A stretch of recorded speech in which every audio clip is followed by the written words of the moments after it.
Hello! ఇవాళ మనం నువ్వుల పత్తిని ఎలా చేసుకోవాలో చూద్దాం. ఎంతో టేస్టీగా, హెల్తీగా ఉంటాయి. దానికి ముందు ఒక ప్యాన్ పెట్టి ప్యాన్లో నువ్వులేసి ఈ విధంగా ఫ్రై చేసుకుందాం. బాగా ఫ్రై అయితే టేస్ట్ చాలా బాగుంటుంది. ఈ విధంగా ఫ్రై చేసుకున్న తర్వాత ఈ నువ్వులని ఒక ప్లేట్లోకి తీసుకుందాం. మళ్ళీ అదే ప్యాన్ పొయ్యి మీద పెట్టి ఒక కప్పు బెల్లం, కొంచెం వాటర్ వేసి ఈ విధంగా పాకం వచ్చేలా బాగా కలుపుకుందాం.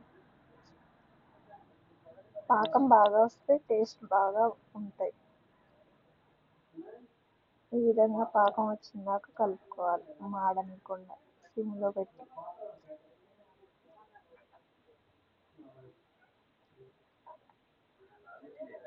ఈ విధంగా పాకం వచ్చిన తర్వాత ఈ పాకంలో ముందుగా వేయించి పెట్టుకున్న నువ్వులు ఇందులో వేసి కలుపుకుందాం. కలుపుకుంటూ నువ్వుల్ని పోసుకోవాలి. తర్వాత ఈ విధంగా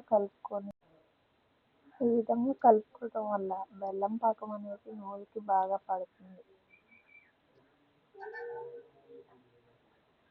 పాకంలో నువ్వులు మొత్తం బాగా కలిసిన తర్వాత ఒక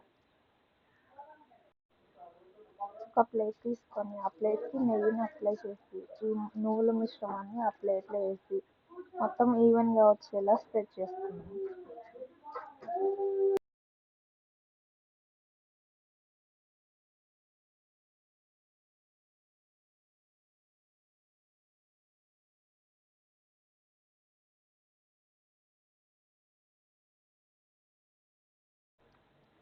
ఈ మిశ్రమం అనేది కొంచెం గట్టిపడ్డ తర్వాత చాకుతో ముందుగా ఘాట్లు పెట్టుకొని పూర్తిగా ఎండిన తర్వాత అయితే కట్ చేసుకోవడానికి పీసెస్ బాగా వస్తాయి.